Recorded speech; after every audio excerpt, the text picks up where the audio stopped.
नमस्कार, आप देख रहे हैं समाधान कब तक। आज आप लोगों के बीच जेएसएससी सीजीएल की परीक्षा में जो जांच चल रही है, सीआईडी के क्या रिपोर्ट आए हैं, इसी के साथ आप लोगों के बीच हम आए हैं। आपने हालांकि अखबारों के जरिए, डिजिटल मीडिया के जरिए आप तक ये खबर जरूर पहुंची होगी और इसी अपडेट के साथ आप लोगों के बीच हम इस वक्त मौजूद हैं। जेएसएससी सीजीएल परीक्षा की जाँच के दौरान सीआईडी को अब तक पेपर लीक के साक्ष्य नहीं मिले हैं। सीआईडी के एसआईटी के द्वारा 2 अलग अलग एफआईआर की जाँच की जा रही है।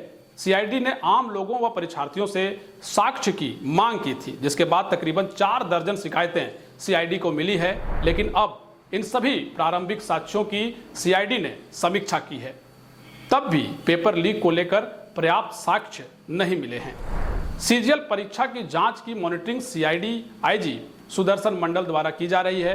वहीं हाल ही में केस की समीक्षा डीजीपी अनुराग गुप्ता ने भी की है। इसके बाद कई अन्य बिंदुओं पर जांच के आदेश केस के अनुसंधान पदाधिकारी को दिए गए हैं।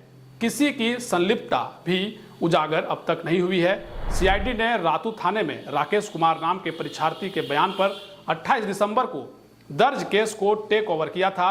कथित पेपर लीक के मामले में इस केस में जेएसएससी के अफसरों, अज्ञात सरकारी कर्मचारियों व कथित तौर पर पेपर लीक में शामिल लोगों को आरोपी बनाया गया है। सीआईडी ने 1 जनवरी को केस टेक ओवर किया था।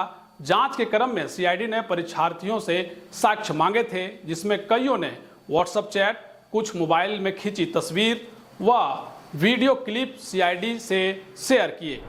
कुछ परीक्षार्थियों ने कुछ तस्वीरें शेयर करते हुए संबंधित व्यक्ति को पेपर लीक का संदिग्ध बताया था, लेकिन कोई ऐसा साक्ष्य अब तक उपलब्ध नहीं हो पाए हैं जिसमें परीक्षा के पूर्व किसी भी तरह से पेपर लीक होने की प्रामाणिकता साबित हो। जांच से जुड़े अधिकारियों के मुताबिक अब तक की जांच में किसी भी व्यक्ति या समूह की पेपर लीक में संलिप्तता के साक्ष्य नहीं मिले हैं। हालांकि परीक्षार्थियों द्वारा तकरीबन आधा दर्जन मोबाइल भी उपलब्ध कराए गए हैं। इनकी जांच सीआईडी एफएसएल से कराएगी। इधर जेएसएससी ने भी सीजीएल परीक्षा को लेकर एफआईआर कराई थी। इस एफआईआर में जेएसएससी द्वारा आरोप लगाया गया था कि कुछ लोग जानबूझकर परीक्षा के आयोजन को लेकर सवाल खड़ा कर रहे हैं। जेएसएससी ने सितंबर 2024 में आयोजित परीक्षा के आयोजन में पेपर लीक को लेकर विवाद खड़ा करने को साजिश बताते हुए सीआईडी में एफआईआर कराई थी। इस केस में भी तथ्यों की जांच सीआईडी के द्वारा की जा रही है। अब यानी जेएसएससी सीजीएल को लेकर जांच की जो प्रक्रिया प्रारंभिक है, उसमें किसी तरह के साक्ष्य अब तक नहीं मिले हैं।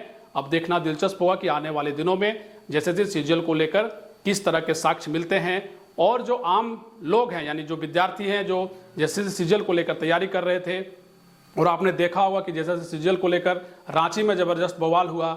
जेएलकेएम के नेता देवेंद्रनाथ महतो ने भी इस आंदोलन में भाग लिया था। कई छात्र संगठन इसमें शामिल थे। उनका साफ तौर पर कहना था कि जैसे सीजीएल जैसे मसलों पर सरकार गंभीर हो। सीबीआई जांच की मांग की जा रही थी, लेकिन झारखंड सरकार ने सीआईडी जांच के आदेश दिए थे और सीआईडी जांच के एक तरीके से समझिए प्रथम दृष्टया में या प्रारंभिक जांच में जो चीज़ें सामने आई हैं वो आप लोगों के बीच इस खबर के जरिए आप देख रहे थे, समझ रहे थे। अब यानी देखना ये होगा कि आने वाले दिनों में सीजीएल को लेकर के जो विवाद है वो कब तक खत्म होता है और चीज़ें कब तक दुरुस्त होती हैं। मिलेंगे हम अगली खबर में, तब तक देखते रहिए समाधान कब तक। शुक्रिया।